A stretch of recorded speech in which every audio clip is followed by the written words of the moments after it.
নমস্কার বন্ধুরা, নতুন একটা ভিডিও নিয়ে আপনাদের সামনে আবার হাজির হয়েছি। আজকের রেসিপিটা কিন্তু অনেকটাই ইউনিক। কেন এ কথা বলছি? আজ আপনাদের মাছের রেসিপি তো করে দেখাবো, কিন্তু সেটা আমড়া দিয়ে। শোল মাছ আর আমড়া দিয়ে এক দুর্দান্ত রেসিপি আপনাদের সাথে আজ শেয়ার করব। আপনারা তো শুনেছেন আমড়ার চাটনি হয়, আমড়া দিয়ে যে মাছের এত দারুণ রেসিপি বানানো যায় এর আগে কিন্তু আপনারা কখনোই দেখেননি। তো কেমনভাবে এই রেসিপিটা বানাতে হয় চলুন ভিডিওর মাধ্যমে দেখে নেওয়া যাক।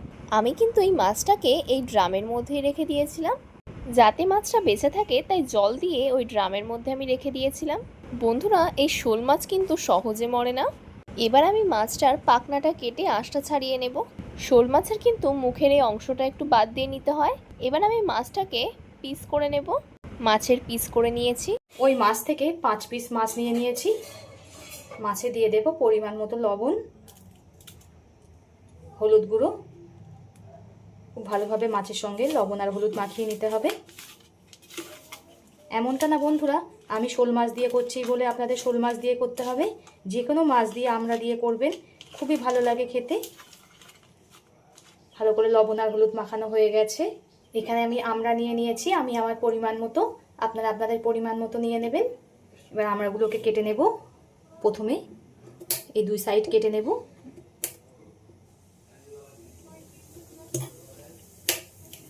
আমি এখানে চাকু দিয়ে কাটছি, আপনারা চাইলে বটি দিয়েও কাটতে পারেন। ঠিক এমন লম্বা লম্বা করে কেটে নেব। এটা বন্ধুরা এতটাই সুন্দর হয় যে একটা তরকারিতেই আপনাদের সব ভাত খাওয়া হয়ে যাবে, আর বারবার সবাই এটাই খেতে চাইবে। ভাতের প্রথম পাতে এমন একটা রেসিপি থাকলে আর কিছুই লাগবে না, একেবারে জমে যাবে। এইভাবে সব আমড়াগুলোকে কেটে নেব। আমড়াগুলো কেটে আমি পরিষ্কার করে ধুয়ে নিয়েছি। এদিকে আমি একটা কড়া গরম হতে বসিয়ে দিয়েছিলাম, এতে দিয়ে দেব সর্ষের তেল। তেলটা খুব ভালোভাবে গরম করে নিয়েছি। এবার নুন হলুদ মাখিয়ে রাখা মাছগুলো দিয়ে দেব। এটা খুব ভালোভাবে মাছগুলো ভেজে নেব। মাছ দেওয়ার সঙ্গে সঙ্গে কিন্তু বন্ধুরা উল্টানো যাবে না, 1-2 মিনিট পরে উল্টাতে হবে, নাহলে মাছগুলো জড়িয়ে যাবে, ভেঙে যাবে। মাছের পিছন সাইডটা ভাজা হয়ে গেছে।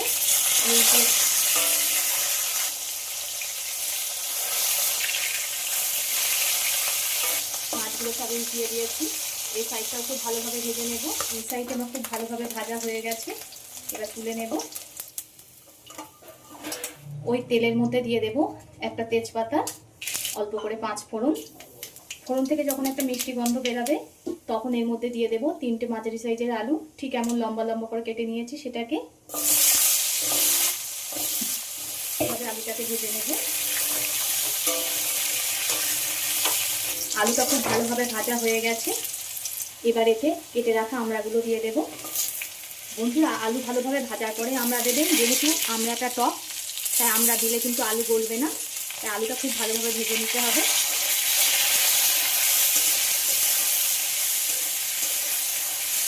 এবার এতে দিয়ে দেবো স্বাদ মতো লবণ। লবণ দিয়ে আবারও খুব ভালোভাবে ভেজে নেব। আমড়াটা দিয়ে বেশিক্ষণ ভাজতে হবে না, অল্প ভাজলেই গলে যাবে, যেহেতু কচি আমড়া। তো বন্ধুরা, মাছের অনেক রেসিপি খেয়েছেন, এই পদ্ধতিতে একবার ট্রাই করবেন, আশা করি সকলেরই খুবই ভালো লাগবে। আর একবার যে খাবে বারবার এটাই খাওয়ার আবদার করবে, এতটাই দারুণ হয় এটা খেতে। ভাতের প্রথম পাতেতে এমন একটা রেসিপি থাকলে আর কথাই নেই। আমার বন্ধুরা কে কোথা থেকে দেখছেন কমেন্ট করে জানাবেন। আপনারা এত সুন্দর সুন্দর কমেন্ট করেন, আমার পড়তে ভীষণই ভালো লাগে। এভাবে পাশে থেকে সাপোর্ট করার জন্য সকলকে অসংখ্য ধন্যবাদ। ভাজতে ভাজতে দেখুন আমরাও গলে গেছে, আলুও গলে গেছে। এবার এতে দিয়ে দেবো 4 চামচের 2 চামচ আদা বাটা, দিয়ে দেবো পরিমাণ মতো হলুদ গুঁড়ো। বন্ধুরা, এখনই কি সুন্দর একটা গন্ধ বেরাচ্ছে। আদা আর হলুদ দিয়ে ভালোভাবে কষিয়ে নিতে হবে।